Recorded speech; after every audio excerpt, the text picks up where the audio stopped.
Bon, désolé, du coup la vidéo a coupé, donc je continue. Donc il faut savoir que du point de vue de tout ce qui est plutôt spirituel, les courants spirituels, et du point de vue de la religion, le christianisme et différentes choses, il y en a beaucoup qui disent qu'on vit les dernières générations, on vit la fin des temps. Du point de vue écologique, on dit que c'est un peu la fin de la planète, parce qu'il y a de moins en moins d'eau potable sur Terre, et pour l'instant on n'en parle pas beaucoup, mais ça s'épuise, et c'est comme les ressources naturelles qui s'épuisent. Et du coup, il faut vraiment agir maintenant et faire quelque chose de constructif. Et quand on est dans la haine, on détruit, on casse, on ne prend pas soin des ressources, tout ça. Mais il faut vraiment réagir. Et c'est pour ça qu'il y a quand même des choses positives, c'est que les gens s'éveillent et que ça permet que ce soit beaucoup mieux parce que du coup, faut vraiment qu'il y ait un mouvement qui se crée. Et donc, faut savoir que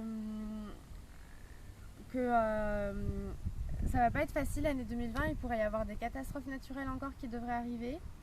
Donc c'est pas pour être pessimiste, on verra bien, mais il y en a plusieurs qui ont tiré aussi la sonnette d'alarme sur des tremblements de terre ou des tsunamis qui devraient arriver ou des astéroïdes. Donc faut savoir que là on est quand même dans les dernières générations. Donc faut quand même savoir si on veut aussi faire le bien ou faire le mal.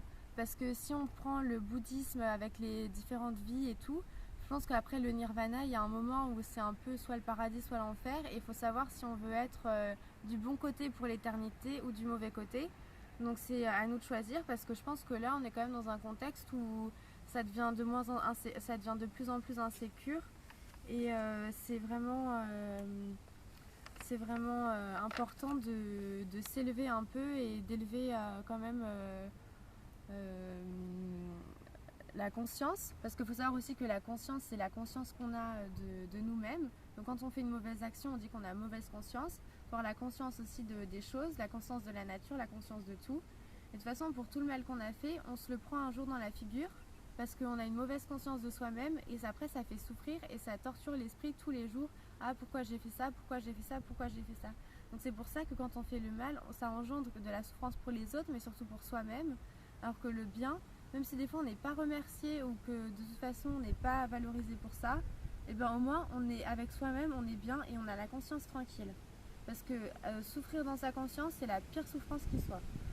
Donc là, on est quand même, il y en a beaucoup qui disent qu'on est dans une période d'éveil des consciences. Donc la conscience de soi, conscience des autres, conscience de la nature, conscience de la planète. Et rappelez-vous du dessin animé quand vous étiez petit que vous regardiez sûrement à la télé où c'était un chien ou je sais plus ce que c'était. Et il y avait toujours le diablotin d'un côté et l'ange de l'autre côté et les deux lui parlaient avant qu'il fasse des actions. Et des fois il choisissait l'ange, des fois il choisissait le diablotin.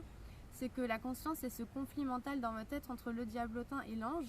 Et si vous choisissez toujours le diablotin, et ben ça va mener votre vie à votre perte vraiment. Et du coup vous devez choisir, faire des choix réfléchis et essayer de suivre toujours le petit ange et pas le petit diablotin. Voilà, donc c'est à vous de choisir et à vous de choisir si vous voulez être sur une voie bonne ou une voie mauvaise. Voilà, au revoir, bonne journée à vous.